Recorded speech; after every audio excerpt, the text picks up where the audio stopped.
কম দামে নতুন পোশাক কিনতে আমরা সবাই ভালোবাসি। বেশিরভাগ সময়ই এগুলো আমরা দ্রুত এবং সস্তায় কিনি এবং একবার পরেই ছুঁড়ে ফেলে দিই।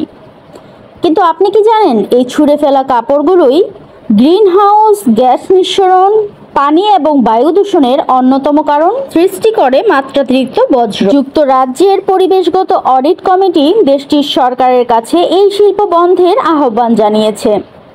পরিবেশ এবং শ্রম বিষয়ক 18টি সুপারিশ করেছে তারা। সরকার বলেছে এই সমস্যার সমাধানে কাজ করছে তারা। কিন্তু আমাদের এই ক্ষতিকর শপিং করার অভ্যাস কমিয়ে আনতে না পারলে এটা কি আসলেই নিয়ন্ত্রণ করা সম্ভব? তাই এইসব ক্ষতিকর শপিং থেকে আমরা কিভাবে বেরিয়ে আসতে পারি, এর জন্য টেকসই ফ্যাশন বিশেষজ্ঞরা কিছু পরামর্শ দিয়েছেন। এইসব পরামর্শগুলো আপনাদের সামনে তুলে ধরবো, কারণ আমরা মেয়েরা অধিকাংশই এই ক্ষতিকর শপিংয়ের সাথে অনেক বেশি জড়িত। তাই এই কৌশলগুলো আমাদের জানা উচিত, আমরা কিভাবে এই ক্ষতিকর শপিং থেকে বের হয়ে আসতে পারি। তাহলে চলুন মূল ভিডিওতে যাওয়া যাক। 1. কম কেনায় বেশি কেনা। পরিবেশবাদী আন্দোলনকারী ও টলিডলি নামে নৈতিক ফ্যাশন বিষয়ক ব্লগার টলমিয়া গ্রেগরি বলেন, সবচেয়ে গুরুত্বপূর্ণ বিষয়টি হচ্ছে কম কিনতে হবে। তিনি বলেন, নির্দিষ্ট কোনো অনুষ্ঠান যেমন রাতে পরার কিংবা ছুটির দিনে পরার আলাদা আলাদা পোশাক কেনার সংস্কৃতি থেকে বেরিয়ে আসতে হবে আমাদের। প্রথম দিকে মানুষ আক্রমণাত্মক মনে হতে পারে, তিনি বলেন, কিন্তু এই চর্চা থেকে বেরিয়ে আসার সম্ভাব্য সব ধরনের চেষ্টা করতে হবে আমাদের। মাথায় রাখতে হবে যে এটা একটা ভালো উদ্যোগ। একই কথা বলেছেন সেন্টার ফর সাস্টেইনেবল ফ্যাশনের উপযোগিতা, নকশা এবং ফ্যাশন বিষয়ক অধ্যাপক ক্যাট ফ্লেচার। তিনি বলেন, কম পোশাক কেনা মোটেও দেহের প্রতি মারাত্মক কোনো অবিচার বা বঞ্চনা নয়। তিনি পরামর্শ দেন, নিজের ওয়ার্ড্রব যেখানে পোশাক আছে সেগুলোই আগে লক্ষ্য করুন, কারণ ওগুলোই আপনার জীবনমান নির্ধারণ করে। তিনি বলেন, আমরা অনেক সময় এমন পোশাক কিনি যা আমাদের তুষ্ট করার পরিবর্তে অসন্তুষ্টির কারণ হয়ে দাঁড়ায়।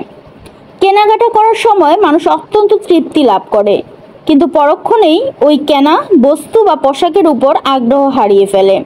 তিনি বলেন, কেনাকাটা নিয়ে মানুষ কতটা সুখী, এমন এক গবেষণায় দেখা যায়, মৌলিক চাহিদা মেটার পর অন্য সব কেনাকাটা মানুষের কল্যাণে তেমন কোনো কাজেই আসে না।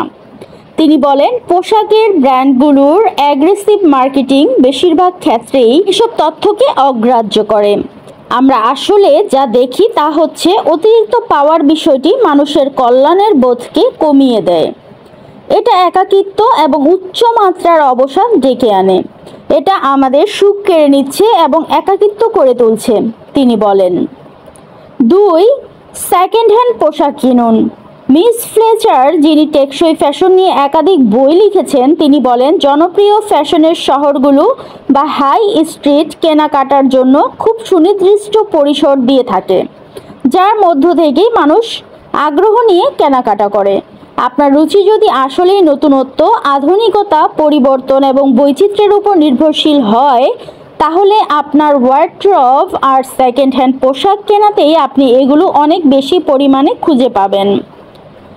ফ্রান্সেসকা উইলো ইথিক্যাল ইউনিকর্ন নামে নিজের ফ্যাশন ব্লগের এই লেখিকা বলেন, প্রথমেই খুঁজে দেখার জন্য সেকেন্ড হ্যান্ডই সবচেয়ে ভালো অপশন, কারণ এটি ইতোমধ্যে অস্তিত্ব রয়েছে এমন জিনিসের উপযোগিতা বাড়িয়ে দেয়। তিনি বলেন, অনেকেই চ্যারিটি শপগুলোকে কৌশলে এড়িয়ে যান, কারণ তারা জানেন যে তারা আসলে কি চাইছেন। কিন্তু ডিপপ এবং ভিনটেডের মতো সেকেন্ড হ্যান্ড পণ্যের অ্যাপগুলো আপনার পোশাক নির্বাচনের জন্য আসলেই সহায়ক। 3. প্রাকৃতিক উপাদান বাছাই করুন।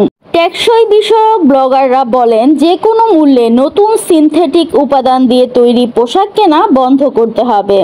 মিস উইলো বলেন, আমি হেল্প লিনেন এবং জৈব সুতি বস্ত্র, যা গ্লোবাল অর্গানিক টেক্সটাইল স্ট্যান্ডার্ডের অনুমোদনের আওতায় পড়ে, এমন পোশাক নিখুঁত না হলেও কিনি। এবং তিনি আরও বলেন, আমাদের উচিত কাপড়ের দীর্ঘস্থায়িত্ব বাড়ানো। এটা নির্ভর করে কিভাবে আপনি কাপড়ের যত্ন নিচ্ছেন তার উপর। নির্দেশিকা দেখে এবং সে অনুযায়ী ধৌত করলে কাপড় টেকসই হয়। বেশিরভাগ মানুষই বেশি গরম পানিতে কাপড় ধুয়ে থাকেন, অথচ ঠান্ডা পানি ব্যবহার করলে জ্বালানিও কম ব্যয় করতে হয়। তিনি বলেন, আপনার কাছে থাকা সিনথেটিক কাপড় ধৌত করতে হলে তার সাথে আলাদা ব্যাগ ব্যবহার করতে হবে, যাতে এর থেকে বের হওয়া ক্ষুদ্র তন্তুগুলো জলজ পরিবেশকে দূষিত না করে। ব্যাগ কোনো সমাধান নয়, তবে এটি আমাদের সৃষ্ট সমস্যাকে কিছুটা হলেও কমাতে সাহায্য করতে পারে। 4. যাচাই করুন।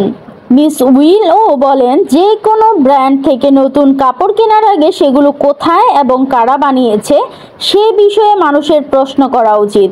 ফেয়ার ওয়্যার ফাউন্ডেশনের মতো প্রতিষ্ঠানগুলো থেকে অনুমোদন পাওয়া ব্র্যান্ডগুলোর কাপড়ই কেনা উচিত, কারণ তারা অত্যন্ত ন্যায্য মজুরির বিষয়টি নিশ্চিত করে।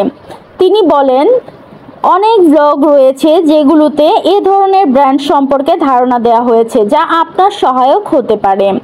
অনেক ক্রেতার কাছে ঝামেলার মনে হতে পারে। সত্যি করে বলতে গেলে ভোক্তাদের আসলেই অনেক কাজ করতে হবে, এগুলো মানতে হবে, আর এর জন্যই আমাদের প্রক্রিয়া এবং নীতিগত পরিবর্তন দরকার। কিন্তু নিজের থেকেই এই পরিবর্তন শুরু করাটা সহজ। দক্ষ হয়ে উঠুন, তাহলে আপনি নিজেই এই অভ্যাস তৈরি করতে পারবেন যা আপনাকে তৃপ্তি দেবে। পরিবেশ রক্ষা এবং নতুন পোশাক কেনার আসক্তি কমানোর এই পরামর্শগুলো ও কৌশলগুলো বিবিসি বাংলা নিউজে প্রকাশিত হয়েছে। আশা করি পরামর্শগুলো আমাদের সবার জন্য খুব উপকারে আসবে। ধন্যবাদ।